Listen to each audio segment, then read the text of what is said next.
modern railroading. It's come a long way from the romantic days of the little steam iron horse. By comparison, this spacious cab on the BC Rail line in British Columbia is the virtual lap of luxury, complete with a coffee maker to help the engineer and the fireman pass the long hours going down the endless miles of steel track. So we don't have anything on the DOB to bother us today, Chris, eh? No?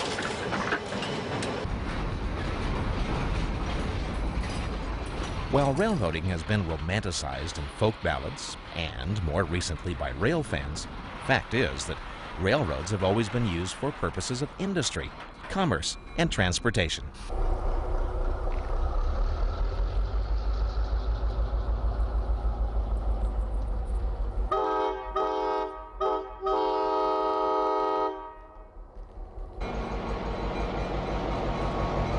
Why, even the Army has a railroad.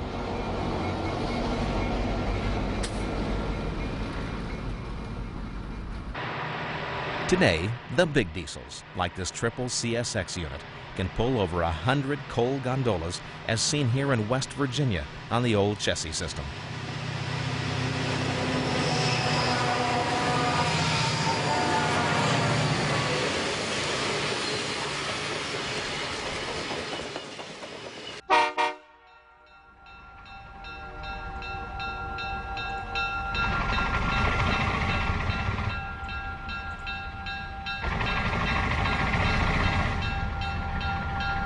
But it really wasn't all that long ago that old diesels like this one from the Baltimore and Ohio were introduced as the modern trains of the 50s and early 60s.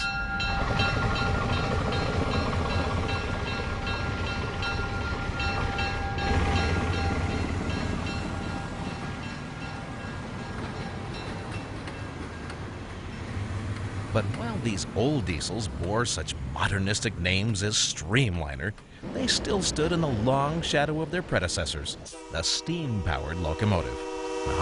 Now there were the true giants on the rails.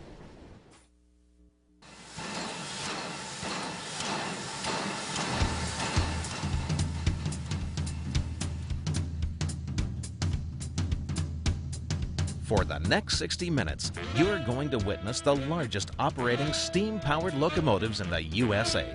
From the high country in Cheyenne, Wyoming, comes the pride of the mighty Union Pacific Railroad. She's the largest operating locomotive in the world, 3985. This is the UP Challenger.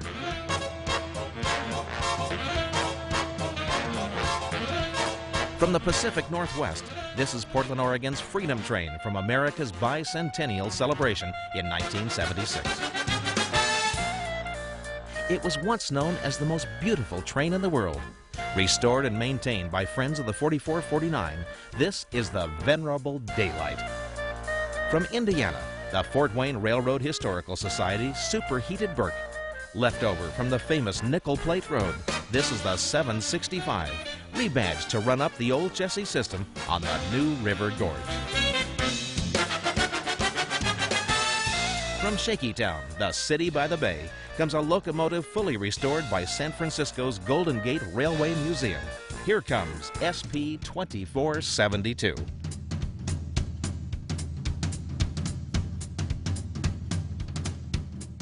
From the copper country of Ely, Nevada, comes one of the most popular excursion trains in the West, the Ghost Train.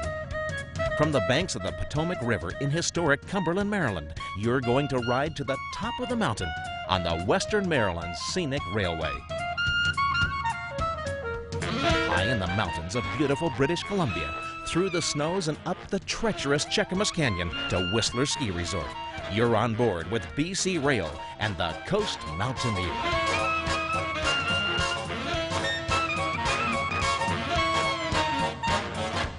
From the wilds of the Cartwright family's Ponderosa country, Skyfire takes you to the most famous ghost town in the West, Virginia City, where you are going to ride the most famous short line in history, the VNT.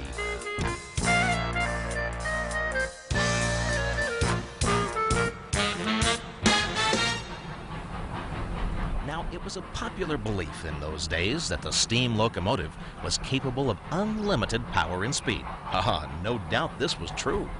Folklore was built around harrowing true stories of runaway trains virtually leaping off the track at speeds exceeding 100 miles per hour. Well, Steve turned around to his black greasy fireman saying, "Shovel in a little more coal."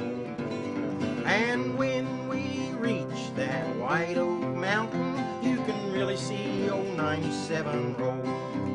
Well, it's a mighty rough road from Lynchburg to Danville, and lying on a 3-mile grade. It was on this grade that he lost his air brake, and you see what a jump he made. Said they were going down that mountain making 90 miles an hour when his whistle broke into a scream. Steve was found in the wreck with his hand on the throttle and scalded to death by the steam. Thank you, Gary.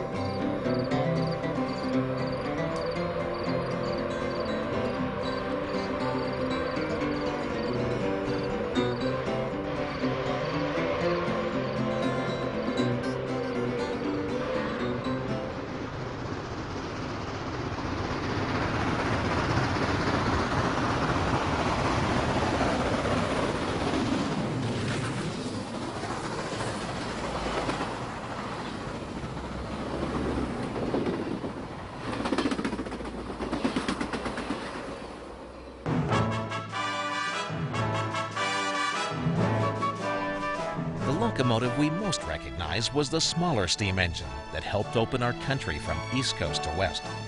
Many were built by Baldwin Locomotive Works in Philadelphia. Soon the little black engines were placed into service throughout the country in the mining and logging industries out west.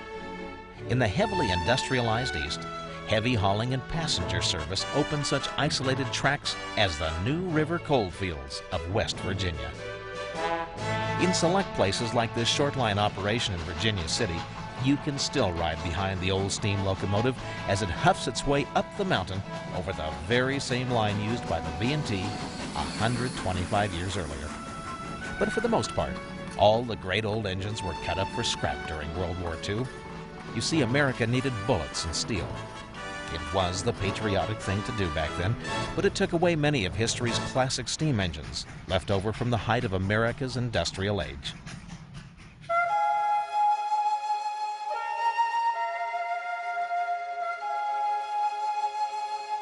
Coal shifters that once crossed this grand old trestle on Meadow Creek in West Virginia are now just faded images that linger only in the minds of the few who once saw their passing. Their haunting whistles are but a memory that calls down across the shadowy backwoods and hollers. Some of the most classic old steam engines of the West came from the Comstock silver mines of Virginia City. The Virginia and Truckee Railroad, which was called the V&T for short, was known as the Golden Girl of the short line railroads. The V&T had almost 30 steam locomotives working on less than 100 miles of track. The 56-pound rails were shipped around the Horn of South America from Sheffield, England. History records that one of the first engines was hauled up this steep grade by a 40-hitch team of oxen. Unfortunately, the locomotive got mired down in the mud on this turn. The story goes that after several days, they couldn't get the locomotive unstuck, and so they left it abandoned right here on this grade until the spring thaw. Such was the way of life in the early West. The miners, well, they blasted several tunnels into the rock so the V&T could climb the steep grades from Carson City all the way up to Virginia City. The grade was so steep and the turns so sharp, they fitted 72 high-inch drive wheels onto the engines so they could negotiate the sharp turns. These high, classic-looking drive wheels were what undoubtedly saved so many V&T engines from the scrapper's cutting torch. When the rail line closed in 1953, Hollywood studios bought up many of the old engines. They played a starring role in numerous old Western movies.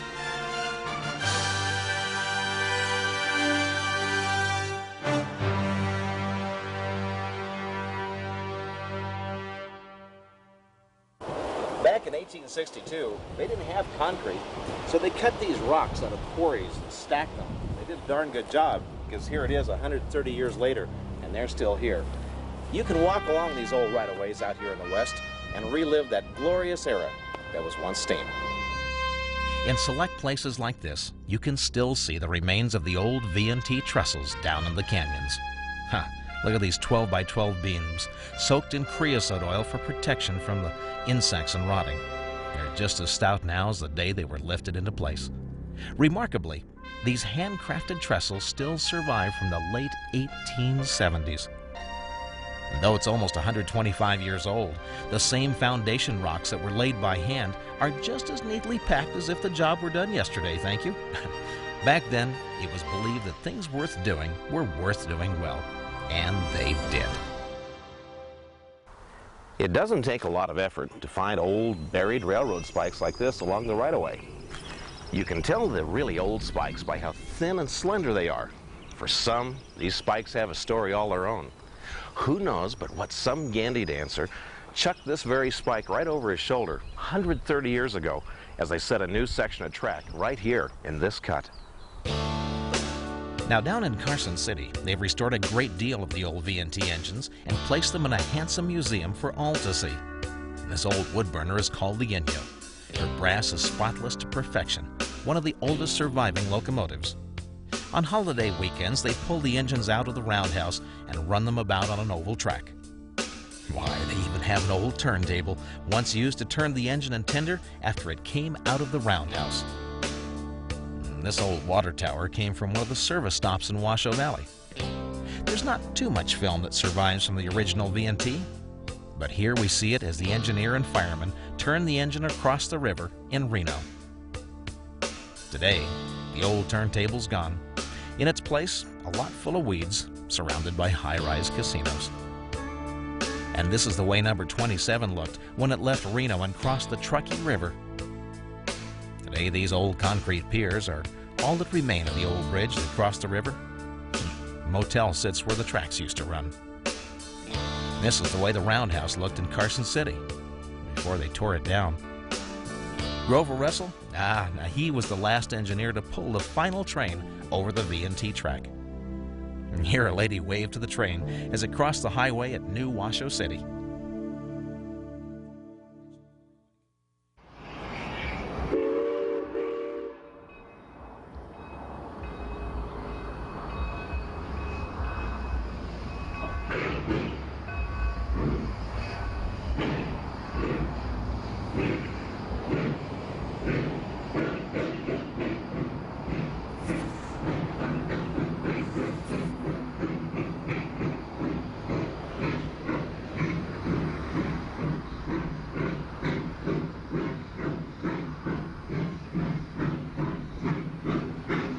Today, tourists ride over the V&T right-of-way aboard this short line railroad in historic Virginia City.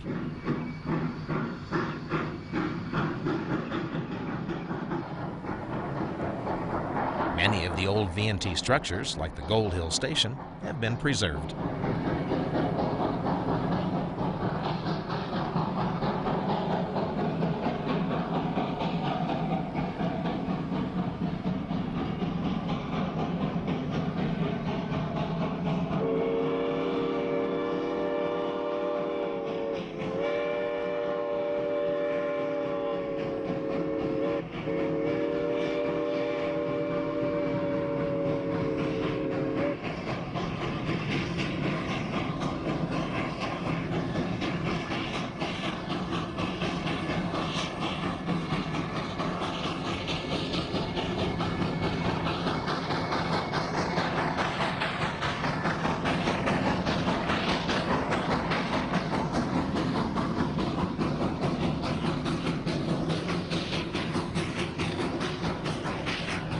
Now, this grand structure is St. Mary's of the Mountains, a Catholic church still used today by Virginia City residents.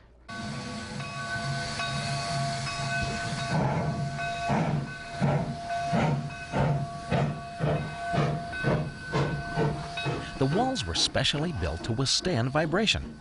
You see, back in the 1870s, they ran the railroad tracks right under the church. The train, well, it passes through this original tunnel that was blasted open by Virginia City miners.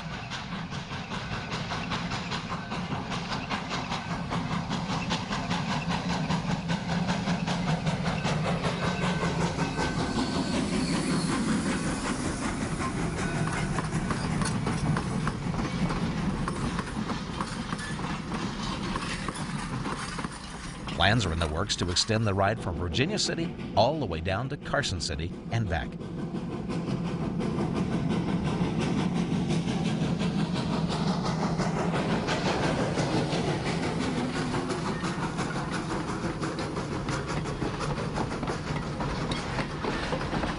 But not all of the giants on the rails were so famous.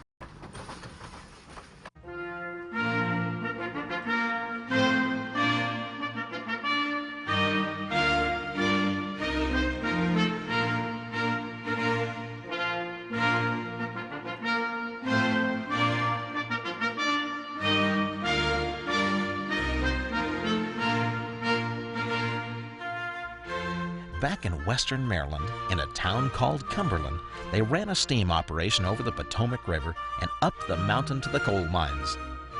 Cumberland was a historic town. It's rumored that the father of our country, George Washington, was known to frequent one of the taverns here in his younger days. Today, you can spend the day just walking about and enjoying the charm of this historic old city. Throughout the spring, summer, and fall, you can ride one of several daily trips from Cumberland Station all the way up the mountain.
Sometimes they bring out the old diesels while the steam engine's in service.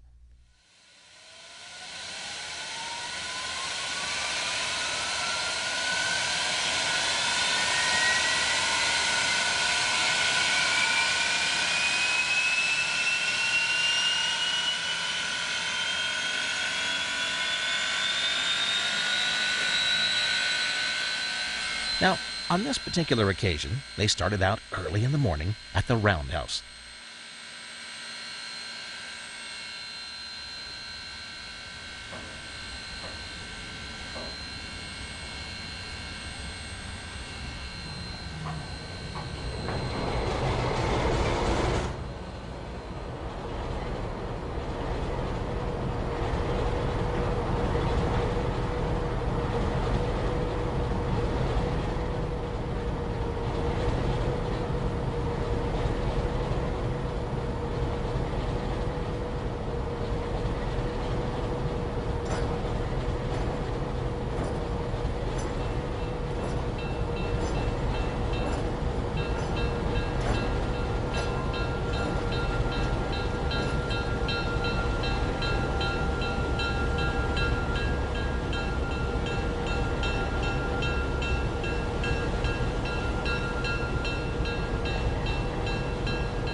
It was clear that the Western Maryland Scenic Railroad had an abundance of unique old rolling stock. Activity in the yard was brisk, and I can assure you, so was the fall morning chill.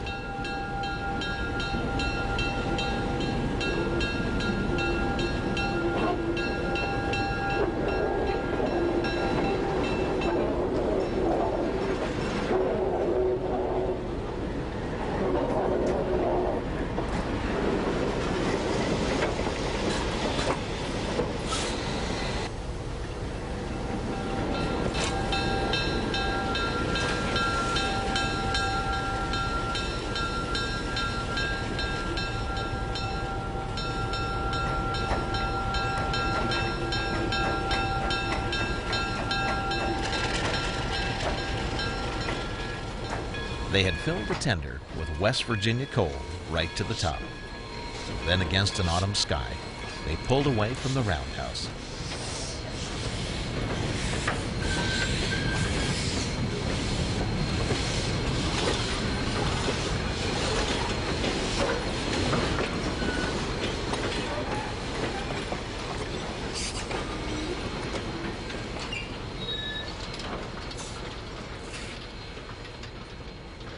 It was fall time, and the colors were magnificent.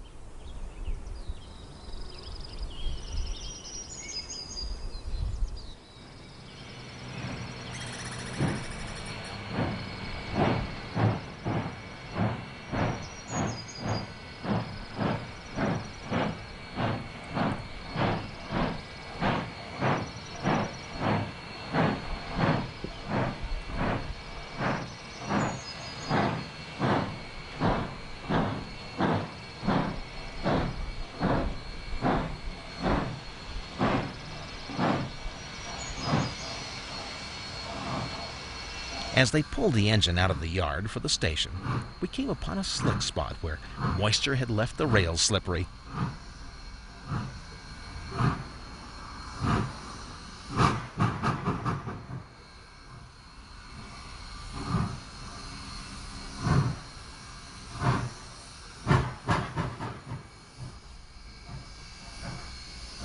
Steel tires slipping on steel track was a sound that once brought fear to the locomotive engineer.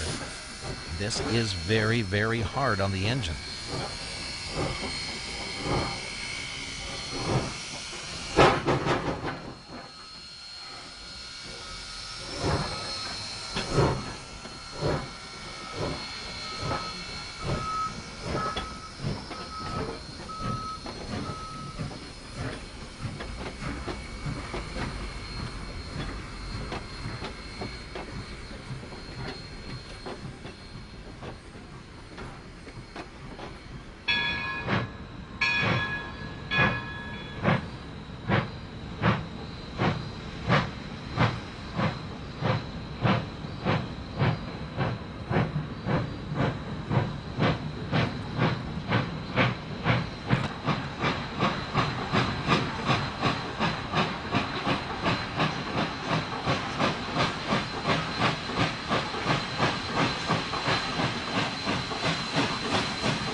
As we approached the station, we came to the Potomac River. I remember thinking that it was pretty thin up here, not very wide. Maybe that's why George Washington was able to throw a silver dollar across it.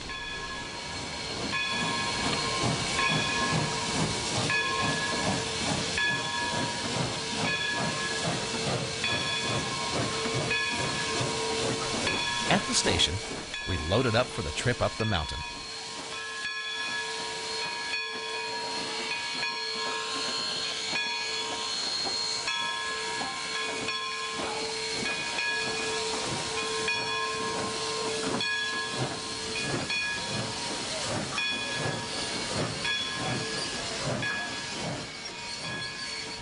Passengers were eager to get on board. Here, we're getting a picture taken. How you doing? Welcome to Cumberland.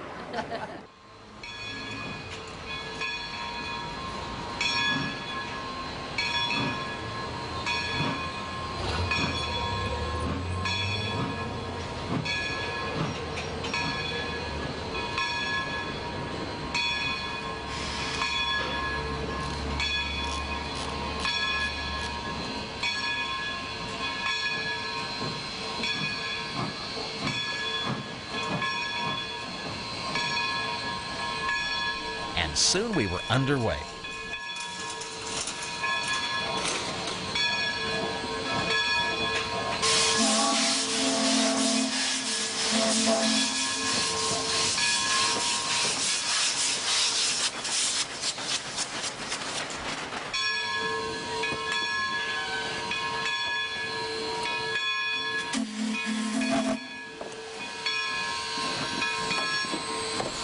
The town of Cumberland slipping by in the bright, crisp morning air.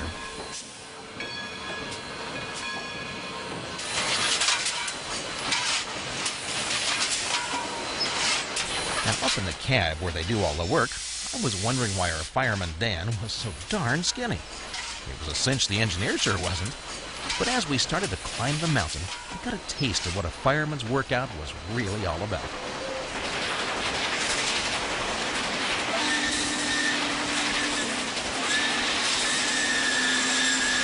This narrow gap through the canyon that paralleled the river was called the Narrows. It was relatively flat, but soon we would really begin the climb.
The Western Maryland passed through scenic rural country. One of the many highlights of the trip was here at Helmstedter's Curve.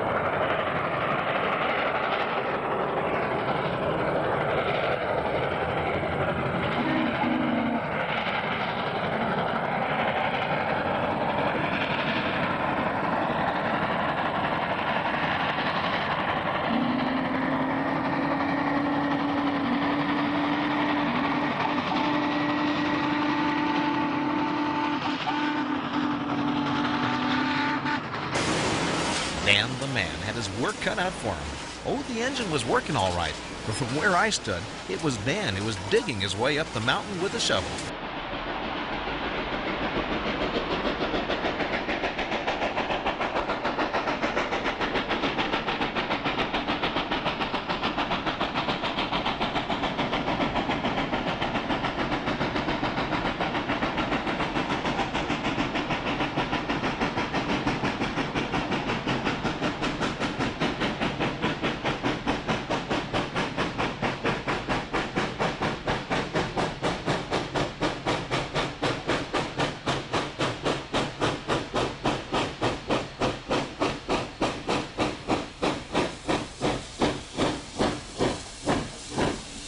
Now, on this particular morning, they decided to give Dan the fireman a little break, so they brought the engine to a stop halfway up the grade.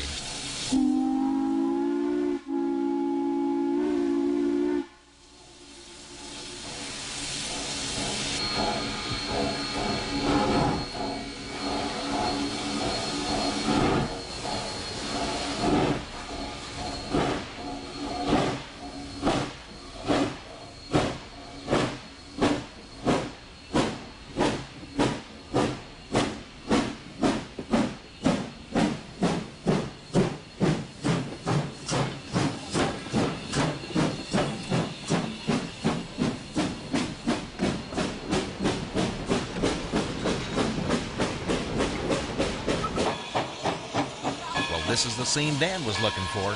End of the line, top of the mountain. Frostburg, the Western Maryland Scenic Railway.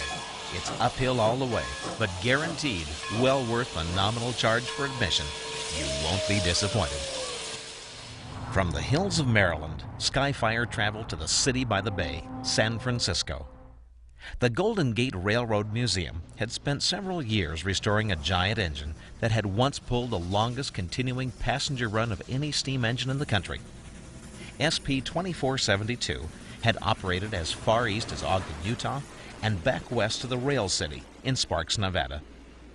The engine was domiciled in this exceptionally clean shop at the old Hunters Point Naval Shipyard. Like most of the volunteers you'll meet, these men and women were not afraid to roll up their sleeves and get their hands dirty. Every year, the Golden Gate Railroad Museum took out at least one excursion run from San Francisco. On this particular trip, they were heading out for the San Joaquin Valley for the Dry Bean Festival. I gotta go get my badge. The engine, well, it was made ready and pulled out of the yard the day before the run.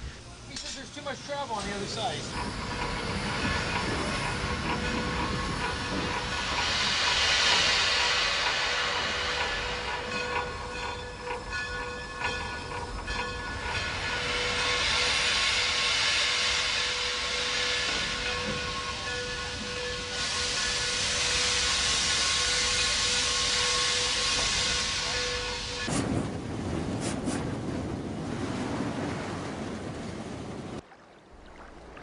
They pulled out onto the SP main line where a yard goat, an older tug engine, pulled the 2472 down to Daly City. There they would begin a giant ferry move down to San Jose and back up to Oakland.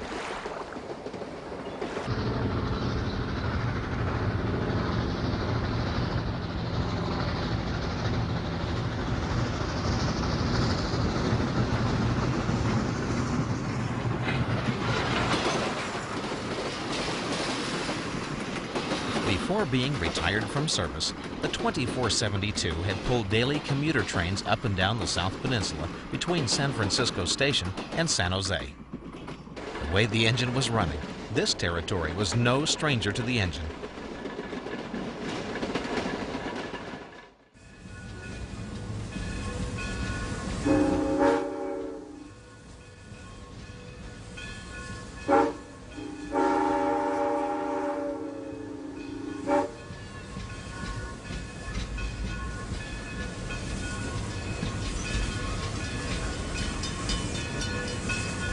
Later in the afternoon, the engine arrived in Oakland, where it tracked down through Jack London Square.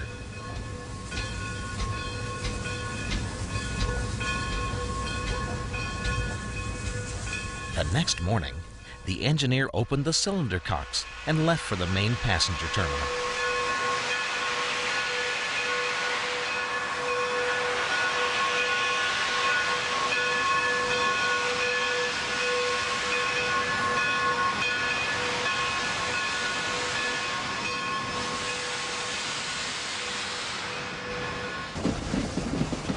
The roadbed followed along the edge of San Francisco Bay as we made our way toward Martinez and the Carquinez Straits.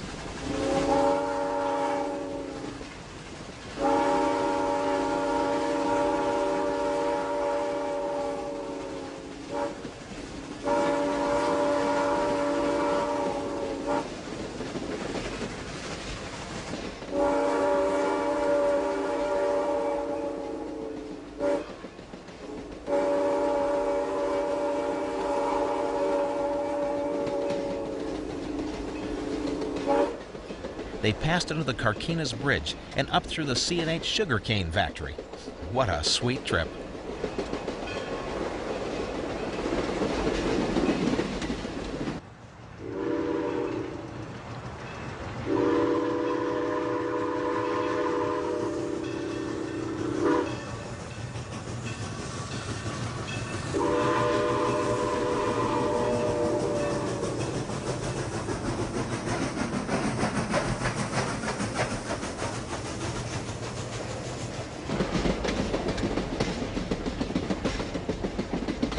Later that afternoon, they turned about for the return trip. Listen to the sound they made as they came back down through the sugar refinery.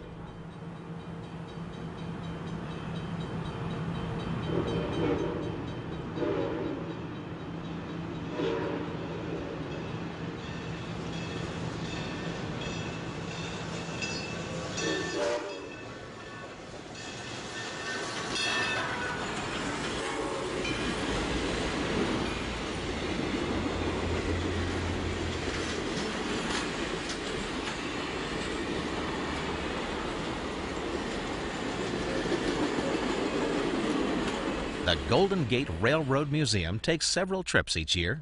You can book a ride. You bet you can. They'd love to have you on board.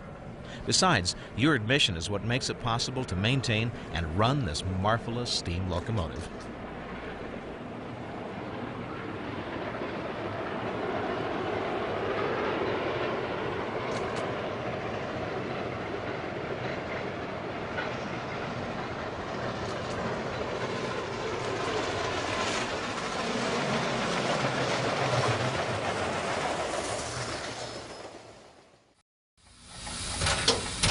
Here was a sight I'll never forget. It was an early October morning. We were on one of the most famous lines in the nation. This was part of the old Chessie system, Huntington, West Virginia. Every year, they ran a special excursion train over the CSX main line up the New River Gorge, one of the last primitive pieces of real estate in the eastern United States. The excursion was run by the fine folks who built and restored the 765 locomotive off the old Nickel Plate Road, the Fort Wayne Railroad Historical Society. In the pre-dawn light, volunteers made the engine ready, greasing the bearings and checking over the running gear, brakes, and other critical parts on the locomotive. For this special run, they had rebadged the engine to look like one of the original Chessie engines, number 2765.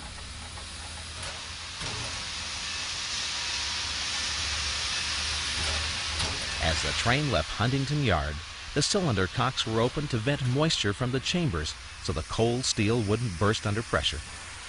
Once the steel chambers warmed up, the steam would not condensate into water. That's why you only see this spectacle of steam coming out of the engine when it first makes its run in the mornings.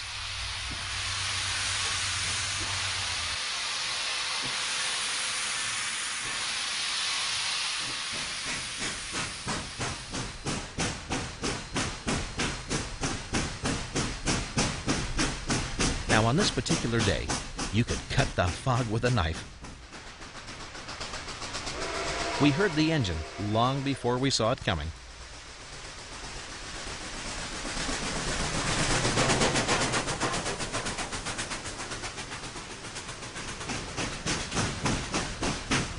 Farther up the line, the fog cleared off a bit.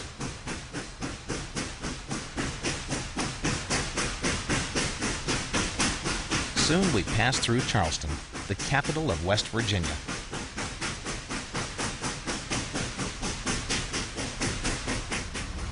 Now here, the engine was stopped for what could best be described as a lube and oil change.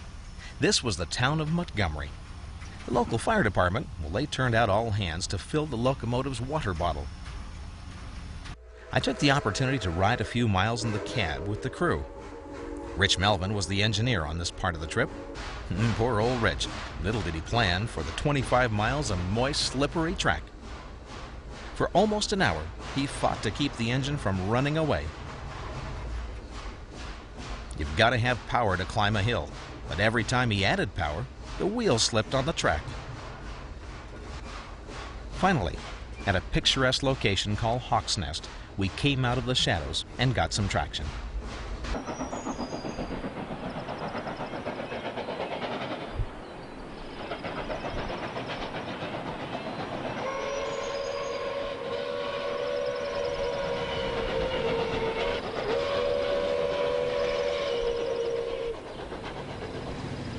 This is the town of Thurmond. For years, the only road in and out of town was on the railroad. It was not far from here that the legendary John Henry beat the steam drill down in a race to lay track inside the Great Bend Tunnel. As the shadows grew long, the 2765 made the return trip back down New River for Huntington.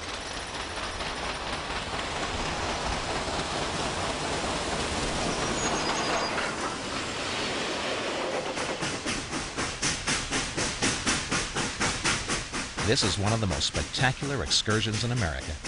If you enjoy spectacular scenery and one of the finest locomotives licensed to get up steam, don't miss your ticket to ride. The fine volunteers at the Fort Wayne Railroad Historical Society would love to have you on board.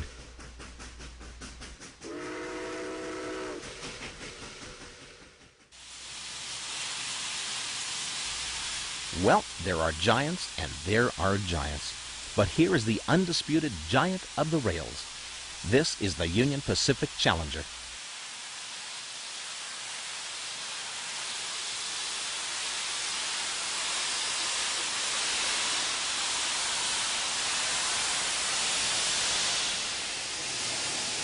It's domiciled at Cheyenne, Wyoming, in a special railroad shop set aside for that purpose. The Union Pacific is to be commended for maintaining and operating such a fine piece of American history.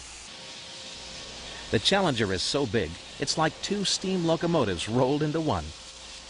It was built so the boiler could swing away from the pilot trucks, so the giant engine could negotiate sharp turns. Watch in this turn as the boiler swings to the side.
The Union Pacific. They run several excursions each year. The chief operating engineer, the gentleman in charge of running the steam operations, is Steve Lee. Now here we see the locomotive running over the old Western Pacific Line north of Portola, California.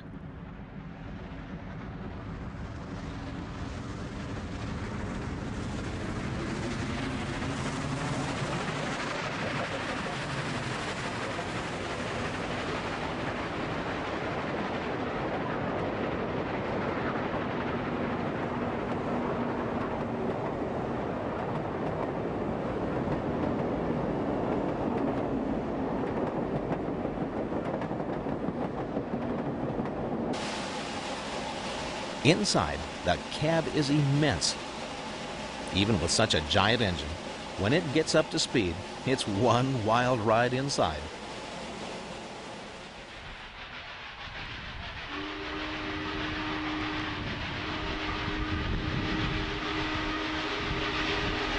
Out on the grassy plains of Wyoming, we watched as the engine made her run. The good news is that the Union Pacific takes their fine steam engines all over the country. Space is limited, but you can get a ticket. If you get a chance, don't miss it. They run a first-class operation.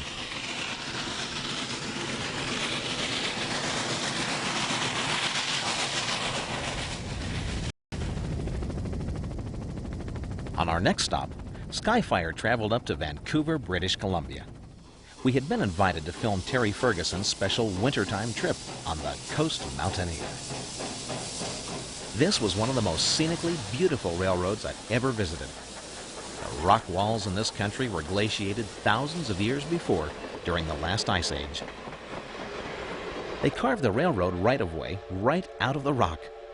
We were left to hang off the edge of the cliff. There were waterfalls and evergreens everywhere.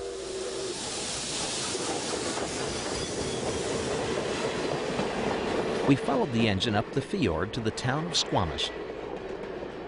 This was the great Northwest country where floats of logs were lagooned before transporting to the mill.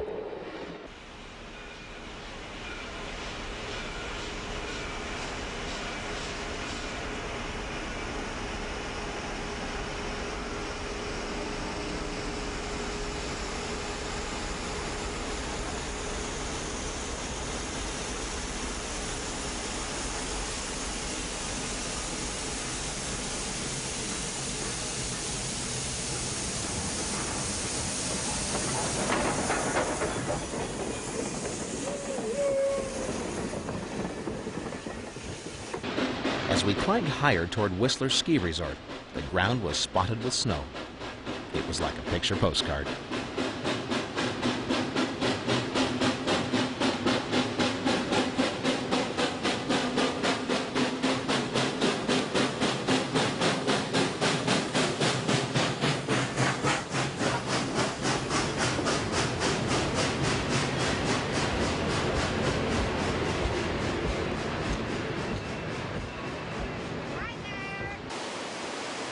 Now this piece of real estate was Cheakamus Canyon. Bar none, the wildest, roughest territory you'll ever run a railroad through.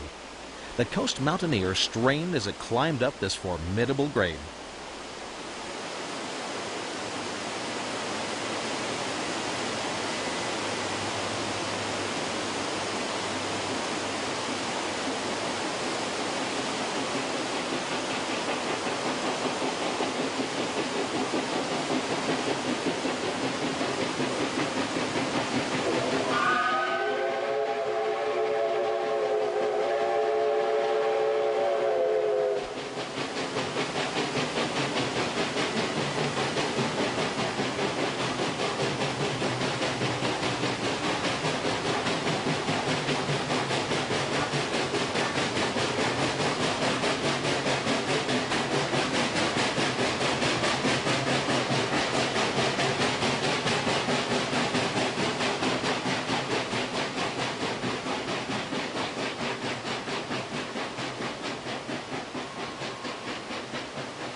The Coast Mountaineer makes special excursion runs each year, and you can ride daily over the BC Rail from Vancouver to Squamish and back.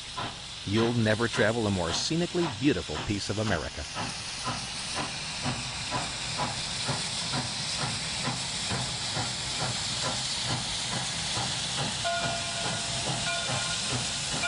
Now back out on the West Coast, we travel to the remote copper mining town of Ely, Nevada, there to ride on one of the most historically authentic railroads in America.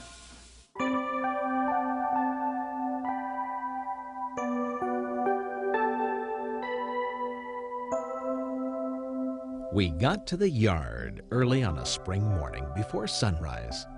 We poked around the shops to find out what makes an old railroad, and here's what we discovered.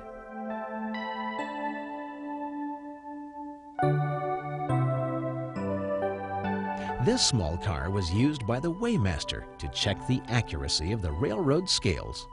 Freight was shipped by the pound, just as it is today, so you can bet your bootstraps accuracy was important.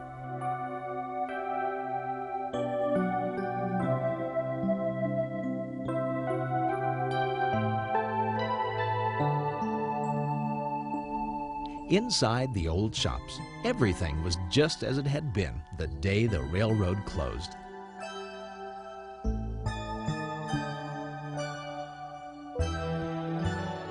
You could still smell the musty, aromatic scent of old leather and canvas. With the sunlight streaming through the panes of glass, it cast an eerie light into the early mist of morning. The stately passenger cars gave off an occasional cracking noise as the wooden coaches expanded in the warmth of the sunlight. There were smoking cars for the gentlemen and non-smoking cars for the ladies, thank you. Such was life back in 1910. The smoking cars had brass match strikers on the wall, leather seats so the ashes wouldn't catch fire, and brass spittoons on the floor for the tobacco juice. Overhead, chandeliers made of Czechoslovakian stained glass hung from empire ceilings. The walls were made of inlaid wood with gold leaf stencil. The engineer, Earl Newb, dropped the Johnson bar forward, cracked the throttle, and those big steam pistons on old number 40 came to life.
anticipation was running pretty high in the crew.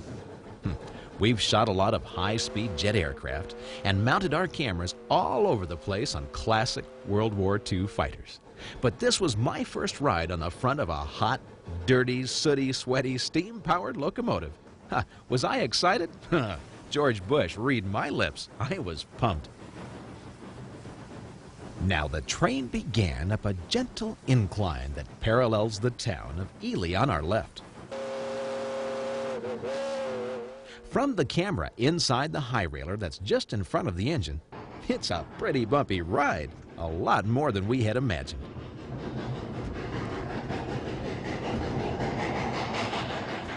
But even with all the vibration, it still provides a marvelous view of the engine.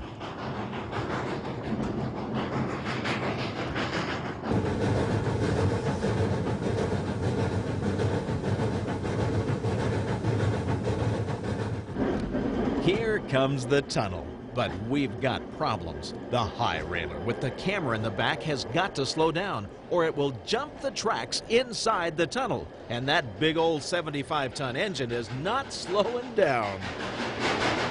Let her go!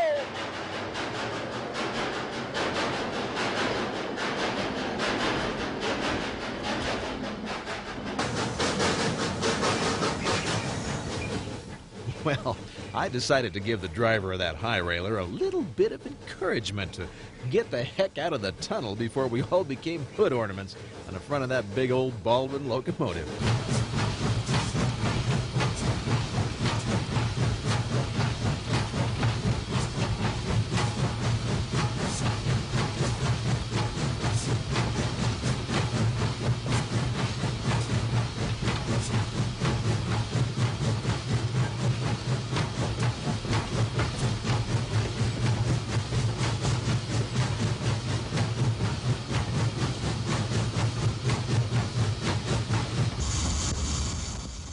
We're near the top and Copper Flat is in sight.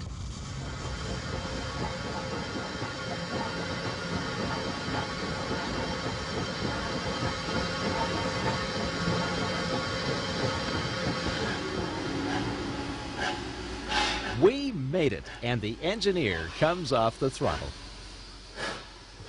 The ghost train runs on weekends and holidays. It's a real West experience that's worth the trip. Now we come to the final giant on the rails. This is not the biggest steam engine, but it may well be the most beautiful steam locomotive in the world.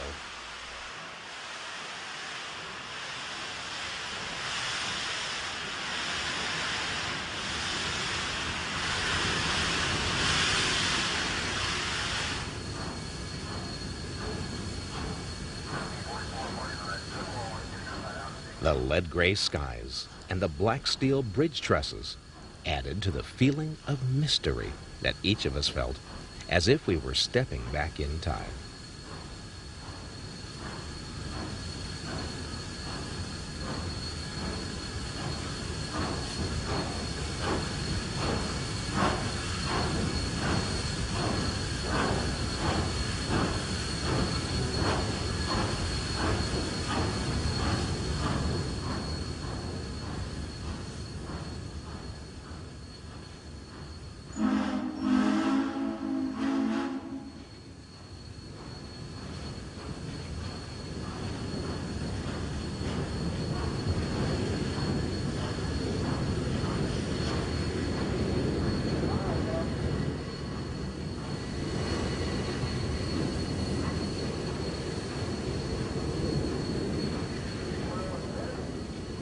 Black smoke from the boiler lay heavy in the sky over Portland.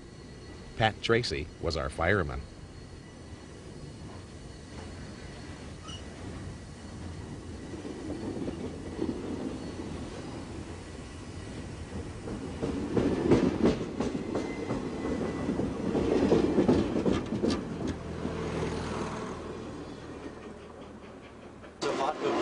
This train was put together, this locomotive, for the centennial. And volunteers came from all over the country, old steam engine employees with particular skills, and got this running. It's fun to watch. You'll have a good time. It's great.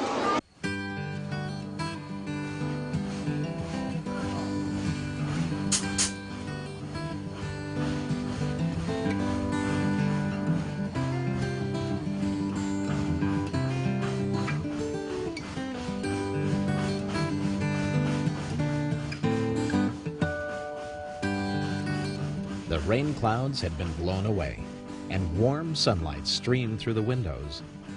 There was something indescribably wonderful about riding this train. The clicking of the wheels on the rail, the gentle pitching of the cars had a hypnotic effect. Just around the bend was Oregon City and the Willamette Falls.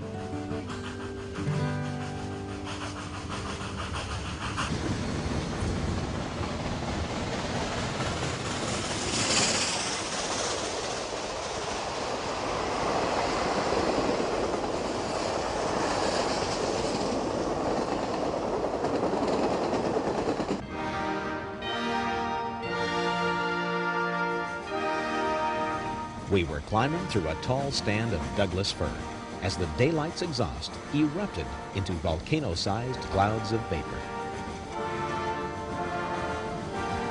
We came out of the cut and approached the rural logging camp of West Fir, Oregon.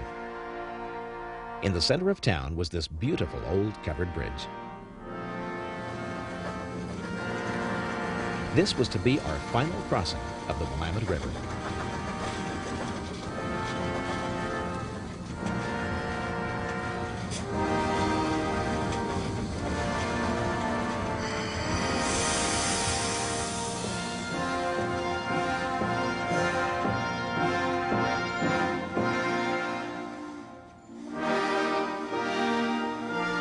Then came the West Fir Tunnel. On the other side would be the town of Oak Ridge.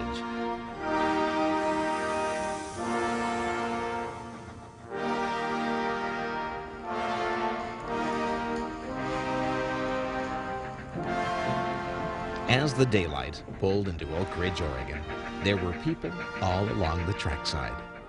Not just the older generation who remembered steam locomotives, but children too. It was remarkable, in this age of lasers, computers, and high-tech wizardry, that a steam engine, built in 1938, would bring out so many people to watch her huff and chuff her way proudly into the center of town, and into the hearts of those who came to welcome her. These are the giants on the rails, a part of American history that nothing could stop us. When we were not afraid to accept our destiny as the mightiest nation on the face of the earth. For Skyfire, America's video storyteller, I'm Jim Mitchell. Thank you for watching.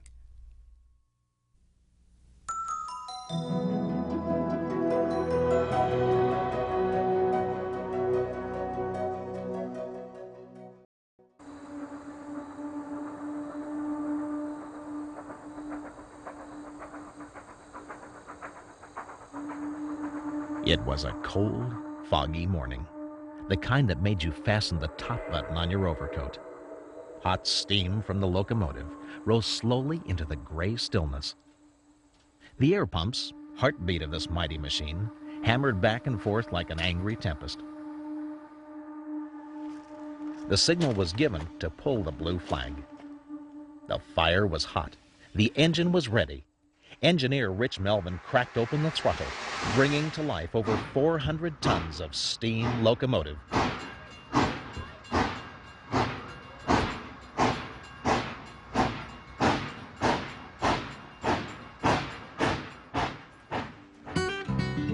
Skyfire proudly presents a romantic adventure story set deep in the coal fields of the Appalachian Mountains, steaming up the New River Gorge.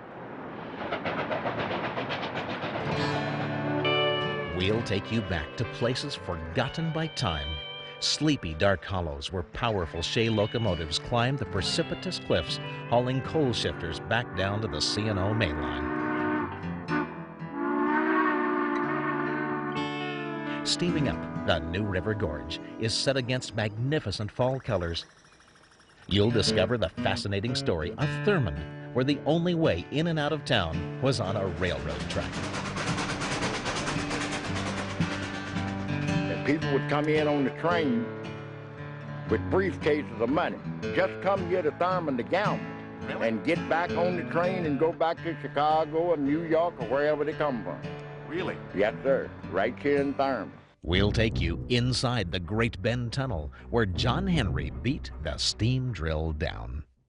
You'll visit an old log cabin and hear the authentic sounds of West Virginia. I'm just as fond of beauty as any man can be. Those rosy cheeks and pearly teeth I dearly love to see. I know one that has them and she's a beauty too. Oh, she is the sweetest girlie and she's got the money too. Now won't I love my honey, Lord, yes. And won't I spend her money, ain't it a sin? I'm as happy as a flower that sips the falling dew. Cause I got a brand new girlie and she's got the money too. Side by side with the crew, you'll fire up the giant 2765 steam locomotive, rebadged in Chessie colors. Skyfire's broadcast cameras are all over the locomotive, delivering mile after mile of breathtaking excitement. From the oilers to the boiler, this video rocks the rails with the full sound of the engine.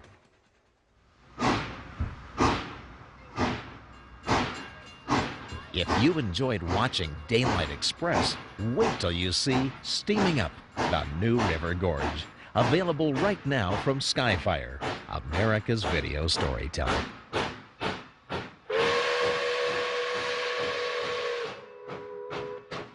I joke about it by saying if you're over 60 miles an hour, it's the most fun you can have with your clothes on.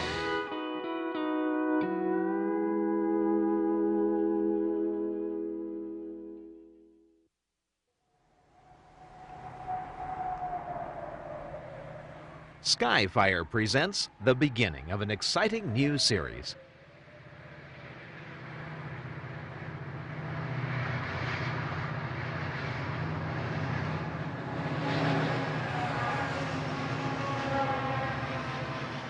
Leaving leaders, go! Leaving go! Leaving go! From the western frontier comes a story of adventure. Whoa! Whoa! Whoa, easy! In covered wagons, they crossed the plains and ascended the mountains that led to Oregon and California. I can't stop! I can't stop!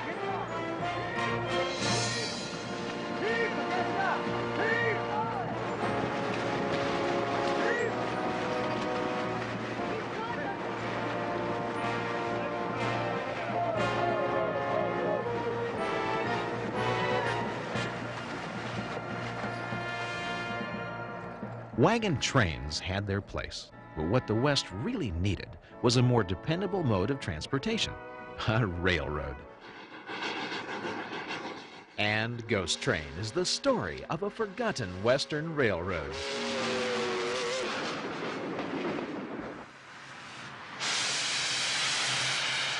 We'll take you to see the West's most famous short-line railroad, the Virginia and Truckee. These high-wheeled, steam-powered engines from the Comstock brought Hollywood to life in the 30s, 40s, and 50s.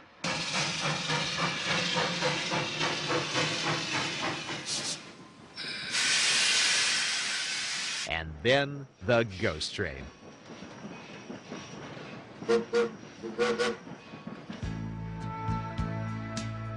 She operated from 1905 through 1941. Then she was stored away in a dark engine shop where time seemingly passed her by.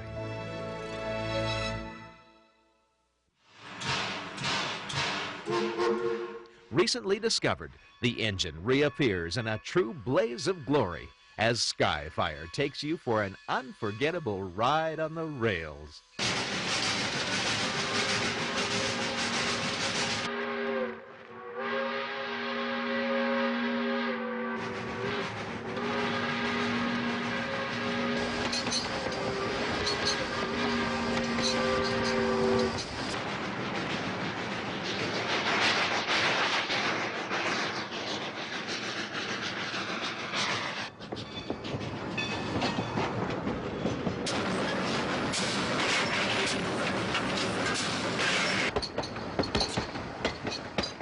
wait till you hear the stereo sound.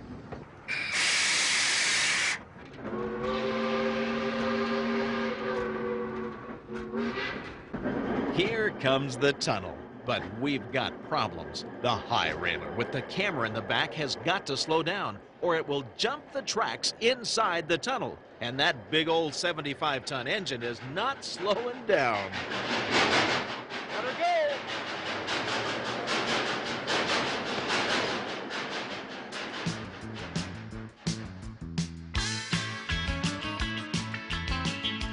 This is 73 minutes of the most unusual high-action railroad footage you'll ever see.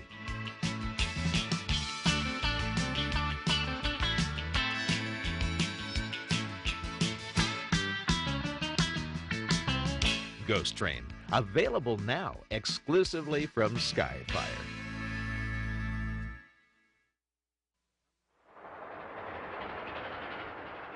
Coming in September from Skyfire, an adventure story about a steam engine. No ordinary engine. It was called the most beautiful train in the world, the Daylight Express.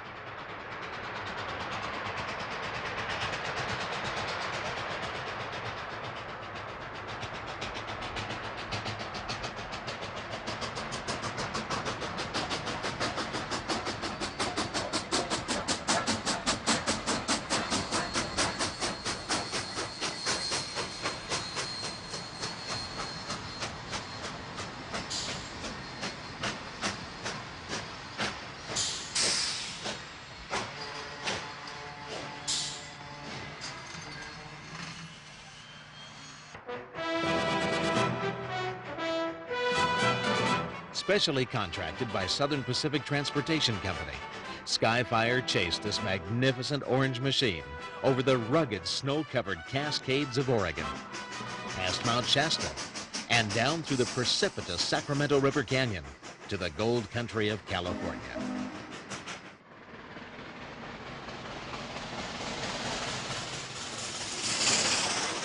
You'll traverse high steel river trestles through the West's most beautiful territory.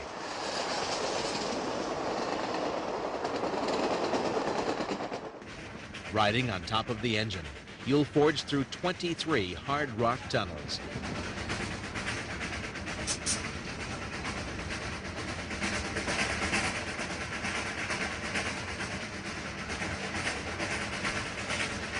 Doyle likes country music, and I can get into some of that too, but, you know, I think we're... Don't confuse the words country and music.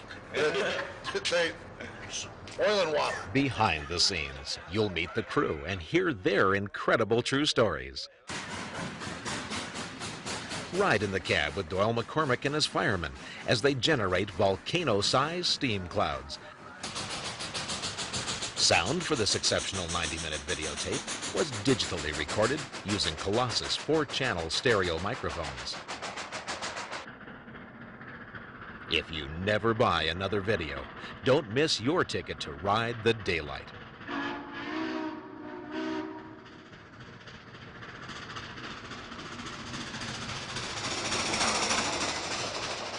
Turn back the pages of history to a time when gasoline was 2 bits and Southern Pacific's Daylights were the most beautiful steam trains in the world.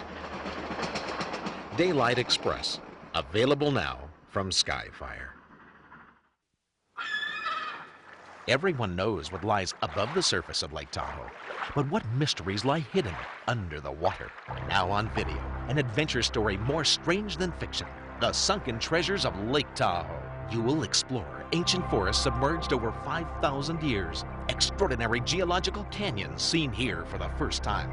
Get ready to order this fascinating new video.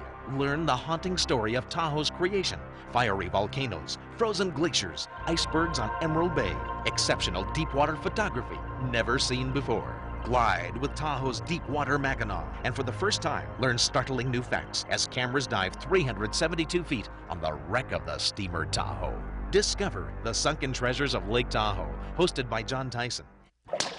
Here comes the most talked about video of the season. Discover The Sunken Treasures of Lake Tahoe. You'll see spectacles never seen before. Secret canyons, mysterious shipwrecks, ancient forests submerged for thousands of years. Sunken Treasures uncovers the mysteries of Tahoe's creation. Cave Rock is sort of like the chimney that's left standing after the house burns down. Now you can watch this spellbinding video with John Tyson. Skim the ridgetops of the mighty Sierra. Descend the cliffs deep under Rubicon Point. A search into the past you'll never forget. The Sunken Treasures of Lake Tahoe. 70 minutes in hi-fi stereo. One video you won't believe till you see it.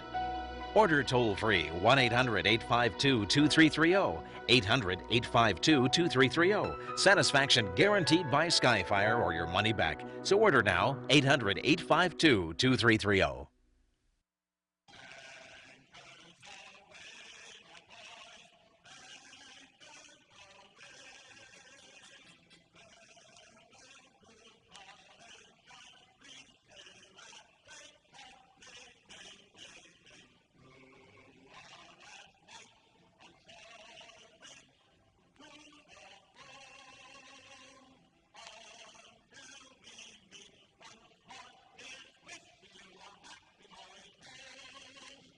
This is our very first tape out to show the Blue Angels in their all-new McDonnell Douglas F-18s. We'll take you to Pearl Harbor and Battleship Row, to the Marine Corps Air Station El Toro, and to the Blue Angels Winter Training Grounds at Naval Air Facility El Centro. You'll see the Navy's Top Gun Tomcat flying full out. Dramatic scenes of the old Blue Angels F-4A Skyhawks. And the star of the show, the leanest, meanest, all-new Navy fighter, flying close up as only the Blue Angels can put on a show.